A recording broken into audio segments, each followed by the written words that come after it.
여러분 안녕하십니까. 무기탄 통신의 이학선입니다. 반갑습니다. 오늘은 일본의 전국시대의 최후의 승리자 도쿠가와 이에야스의 그 놀라운 기마술, 그 말타기의 달인 도쿠가와 이에야스의 그야말로 동해도 제일의 기수라고 불린 이 도쿠가와 이에야스의 그 놀라운 기마술 이야기를 한번 해보면서 그 일화를 하나 이야기해보면서 우리의 인생에서의 위험, 그 위험 요소를 대하는 자세에 대해서 아주 굉장히 흥미로운 이야기를 한번 해보도록 하겠습니다. 여러분, 때는 일본의 전국시대가 거의 막바지로 치닫고 있었던 시기였습니다. 그 도요토미 히데요시가 이제 그 오다 노부나가 사후에 그 세력을 먹고서 도쿠가와 이에야스를 비롯한 그 주변의 다이묘들을 다 꿀린 그런 상황이었죠. 그야말로 이 전국 통일을 사실상 거의 목전에 두고 있었던 상황이었습니다. 그러면서 이제 실제로는 그야말로 가장 강력한 그 천하인이 됐었기 때문에 이제 관백의 자리에 오르죠. 그러면서 이제 그 자기의 위엄을 드러내고자 이 전국의 다이묘들에게 령을 하나 내리는데, 무슨 령을 내리느냐, 이른바 총무사령이라고 하는 령을 딱 내립니다. 그게 뭐냐면은 이제 총무사령, 이 전국은 이제 끝났다, 사사로이 전쟁을 하지 말라, 사사로이 사고 치지 말라고 하는 것이죠. 이제 이 히데요시의 질서니까는 이 도요토미 히데요시의 질서 아래에서 순응하면서 살아라. 다이묘들끼리 센코쿠 시대처럼 그 센코쿠 다이묘들이 서로 치고받고 하는 것 마냥 그렇게 사사로이 전쟁을 하지 마라, 이렇게 딱 령을 딱 내린 것이죠. 그런데 이 령을 안 따르는, 아직도 안 따르는 그런 다이묘들이 있었습니다. 바로 저 서쪽 끝에 있었던 그 규슈의 시마즈 가문이 먼저 깽판을 쳤던 것이죠. 그래서 이 도요토미 히데요시가 그냥 규슈를 바로 정벌해 버리죠. 그리고 마지막까지 따르지 않았던 그 다이묘가 누구였느냐, 바로 관동의 강호였었던 호조 가문이었습니다. 호조 가문, 호조 가문. 그 가마쿠라 시대 때부터, 사실 그때의 호조 가문은 아니죠. 그 호조 가문을 엄한 데서 먹어가지고서 그 간판은 이제 호조 가문이라고 내걸고 있지만은 사실은 다른 가문이죠. 그럼에도 불구하고 관동 지역에서 그야말로 아주 강성한, 최후까지 저항했었던 그 강호로서 이 히데요시에게 따르지 않았던 것이 바로 호조 가문이었습니다. 그 호조 가문의 당주였었던 호조 우지마사, 이 호조 우지마사가 사실상 당주였었죠. 물론 자기의 아들을 호조 우지나오를 바지사장으로 내세웠긴 했지만은 자기가 은거하면서도 사실상 실권을 쥐고 있었기 때문에 이 히데요시의 질서에는 우리가 따를 수가 없다 하면서 거부하고서 저항을 한 겁니다. 물론 거기에는 굉장히 복잡한 그런 이해관계가 있었지만은, 사연이 있었지만은 하여간에 따르지 않고 저항을 선택한 겁니다. 이 호조 가문이 아무리 강해봤자 그 이미 전국을 평정한 히데요시에게 그야말로 풍전등화 아니겠습니까? 그럼에도 불구하고 이 호조 가문이 저항하게 된 그 자신감은 근거가 있었죠. 바로 오다와라 성이라고 하는 그야말로 난공불락의 그 성이 있었기 때문입니다. 이 오다와라 거성이 난공불락으로 여러 명성을 떨친 그런 전투들이 있었죠. 하여간에 이 히데요시가 그냥 몇만 대군을 끌고 오든 어떤 강한 군대를 끌고 오든지 간에 이 오다와라에서 버티면은 이 히데요시는 결국에는 이 난공불락 성을 함락시키지 못하고 물러날 수밖에 없다, 이제 그런 자신감을 가지고서 이 호조 우지마사가 저항을 선택한 겁니다. 그래서 도요토미 히데요시가 야, 호조 이놈들 봐라, 본때를 보여주마 하면서 그야말로 이제 이 전국시대를 심하야 할, 이 전국시대의 그 종지부를 찍을 마지막 전투를 하러 가는 것이죠. 이것이 바로 오다와라 정벌이 되겠습니다. 그러면서 이제 자기에게 굴복한 그야말로 범도요토미 뿐만 아니라 자기에게 굴복한 모든 다이묘들을 그냥 전부 다 총동원해 가지고서 이 호조를 정벌하러 가는 것이죠. 여기에 등 떠밀어 가지고서 앞세웠던 다이묘가 누구였느냐? 바로 이 도요토미 히데요시가 가장 경계했었던 도쿠가와 이에야스였습니다. 이 도쿠가와 이에야스를 앞세웠던 데에는 뭐 여러 가지 이유가 있었죠. 물론 나중에 이 히데요시가 관동을 정벌하고 난 뒤에 어떤 조치를 했느냐, 그걸 보면은 알 수 있겠지만은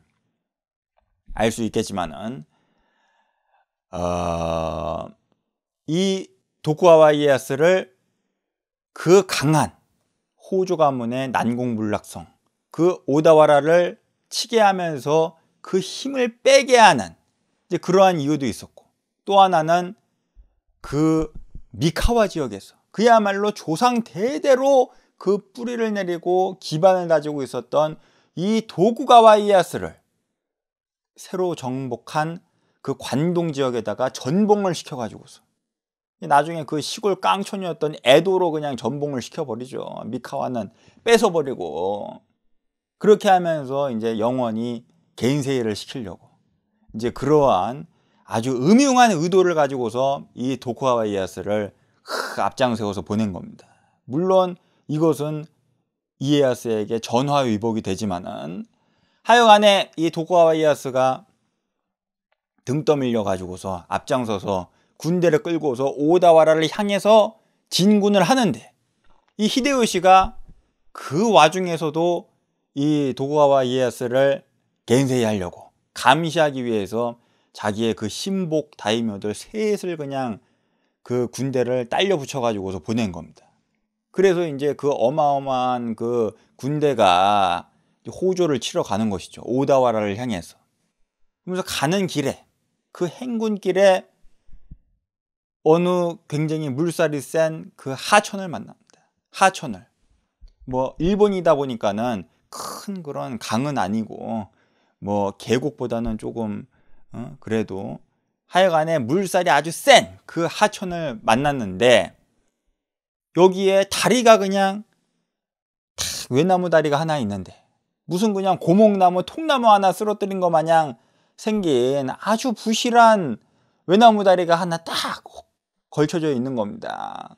누가 봐도 위태롭고 아슬아슬한, 이거는 도저히 아주 건너기가 꺼림칙한 그런 다리예요.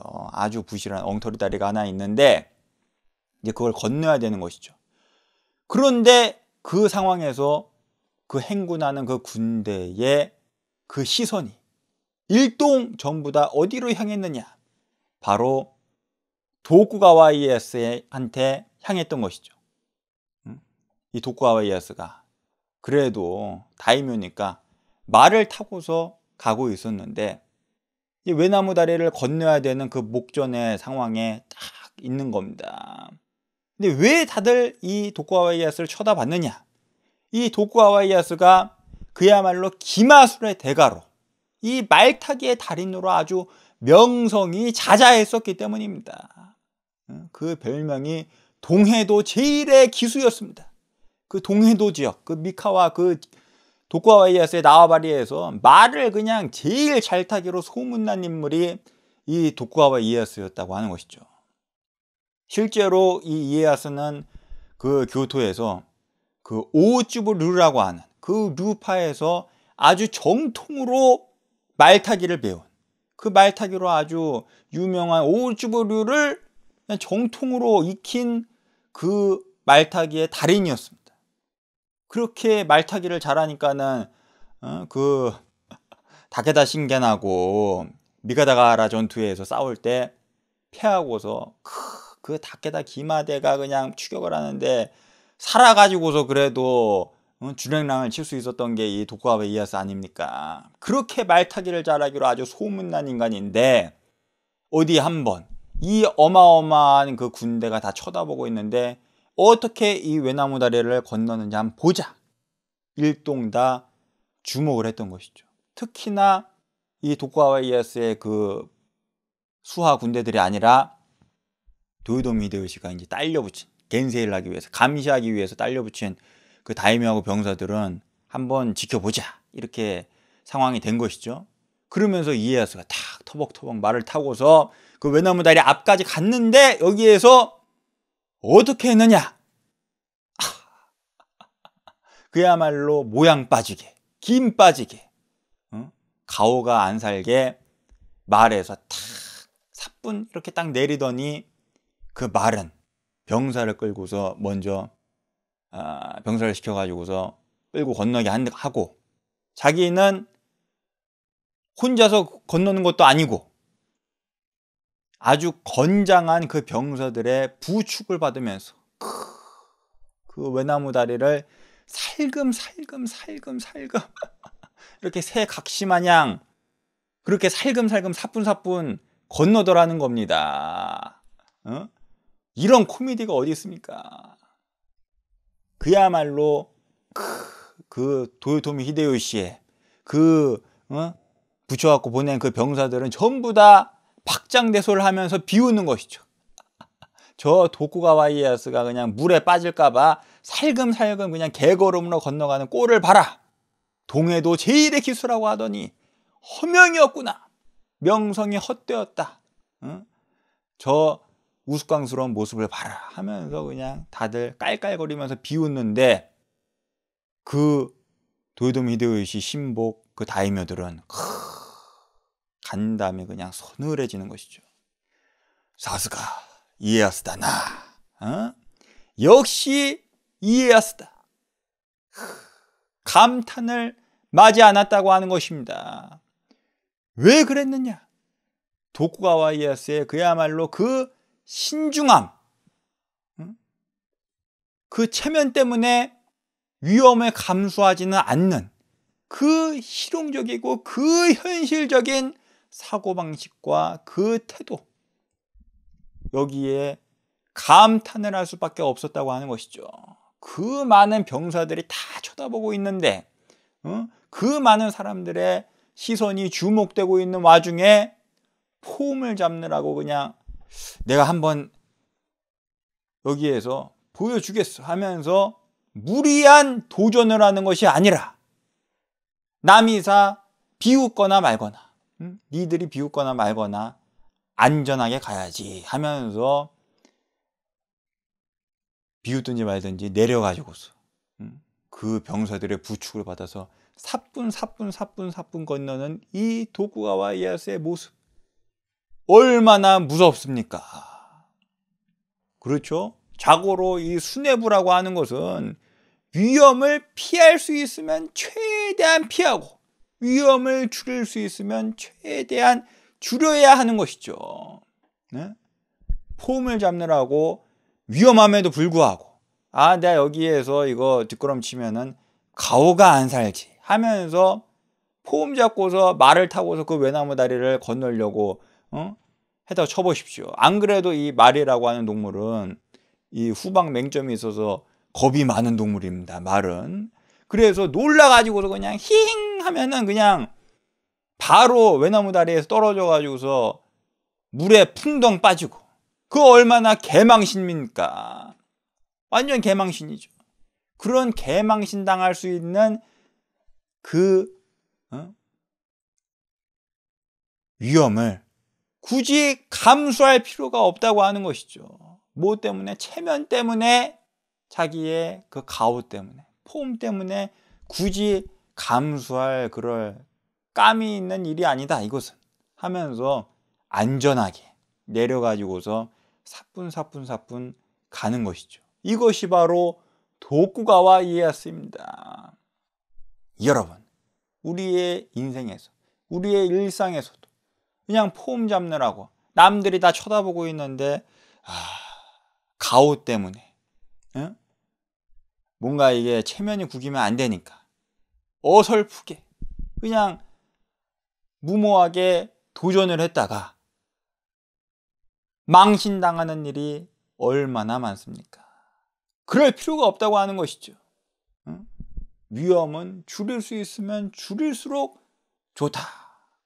체면이라고 하는 것은 물론 차릴 때도 있지만은 차려서 아무런 득이 없을 때는 안 차려도 좋다. 실리적인 것이죠.